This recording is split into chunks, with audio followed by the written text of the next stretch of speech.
अस्सलाम वालेकुम and welcome to वकालत। आज का टॉपिक इस चीज़ से रिलेटेड है कि अक्सर हम देखते हैं कि कोई ऐसा डॉक्यूमेंट होता है जो कि अदालत में हम जाके कैंसिल करवा लेते हैं किसी सर्टेन ग्राउंड्स की वजह से कि वो डॉक्यूमेंट जो है वो हमारे अगेंस्ट इस्तेमाल हो सकता है या उससे हमें जो है वो किसी वाले से नुकसान पहुंच सकता है। तो उसके ऊपर जो है ना एक लाहौर हाई कोर्ट का बहुत लेटेस्ट एक जजमेंट आई है जो कि उसमें उन्होंने कुछ प्रिंसिपल्स तय कर दिए हैं जो कि आइंदा से इन्फीरियर कोर्ट्स के ऊपर जो है वो लागू होंगे। अपनी वीडियो शुरू करने से पहले मैं आपसे रिक्वेस्ट करूंगा कि मेरे फेसबुक पेज को लाइक करें, यूट्यूब चैनल को सब्सक्राइब करें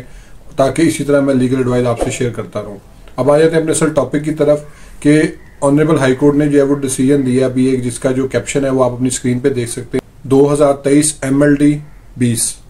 ये एक नई जजमेंट आई है सन 2023 में जो रिपोर्ट हुई है ऑनरेबल हाई कोर्ट की तरफ से, जिसमें उन्होंने कैटेगोरिकली लिख दिया है और हेल्ड कर दिया है कि जो अनरजिस्टर्ड एग्रीमेंट टू सेल है उसकी कैंसिलेशन जो है वो अदालत से नहीं करवाई जा सकती क्योंकि वो एक अनरजिस्टर्ड डॉक्यूमेंट है।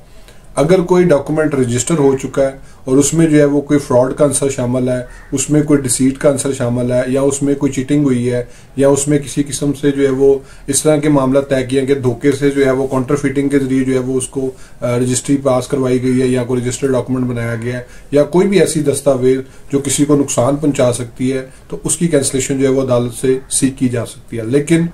अब जो है इस फैसले की रोशनी में एग्रीमेंट टू सेल की जो है वो रजिस्ट्रेशन जो है वो चूंकि नहीं हुई होती है, लेकिन अगर वो रजिस्टर्ड है तो उसको तो कैंसिल कराने की जो है वो प्रॉपर एक प्रोसीजर मौजूद है। लेकिन अगर ये एग्रीमेंट टू सेल रजिस्टर्ड नहीं है तो उसको जो है वो कैंसिलेशन सूट के जरिए जो है वो कैंसिल नहीं करवाया जा सकता। उसकी एक बहुत बड़ी वजह ये है कि चूंकि एक बयाना जो है या एग्रीमेंट जो सेल जो है वो एक नॉर्मल प्रैक्टिस ऑफ मार्केट है प्रॉपर्टी के लेन देन में, और ये जो है वो टोकन होते हैं, बयाने होते हैं, जुबानी तहरीरें होती हैं, नकद पेमेंट्स का एक्सचेंज होता है। ये सारी चीज़ें जो है होने की वजह से जो है ये एक मार्केट की प्रैक्टिस होने की वजह से एक बहुत ज़्यादा जो है वो कॉमन है हर जगह पे। लेकिन बहुत सी ऐसी सिचुएशन होती है जहाँ पे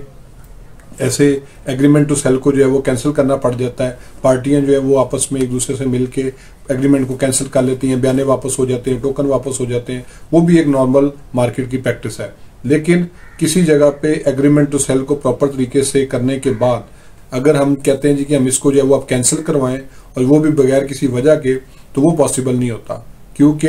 एग्रीमेंट टू सेल को जो है वो कैंसिल कराने की जरूरत ही नहीं है अगर उसमें जो है वो टाइम लिख दिया गया है कि ये एग्रीमेंट जो है इतनी देर के अंदर एक्सपायर हो जाएगा। और अगर वो उसके बाद उसको स्पेसिफिकली एक्सटेंड नहीं किया जाता या उसमें टाइम एक्सटेंड नहीं किया जाता तो वो एग्रीमेंट को कैंसिल समझा जाता है। लेकिन उसमें जो एक टर्म आ जाती है कि लोग लिखते हैं जी कि बयाना जब्त कंसिडर होगा। बयाना जब्त की वापसी के लिए जो है वो रिकवरी सूट फाइल किया जा सकता है अगर जो बायर है वो ये समझता है कि उसका बयाना जो है वो गलत तरीके से जो है वो कन्फिस्केट किया गया है, जब्त किया गया है, जबकि फॉल्ट पे वो नहीं था, फॉल्ट पे जो है वो सेलर था या उसमें जो है वो एग्जीक्यूटेंट ऑफ द डॉक्यूमेंट था जिसने जो है वो उसकी फेवर में जो है वो एग्जीक्यूशन पास करनी थी, सेल डीड की या उसमें जो है वो एक्सचेंज डीड की या उसमें किसी और वाले से जो है वो अगर उसने करना था डॉक्यूमेंट उसने नहीं किया और उसमें जो है वो उसका फॉल्ट है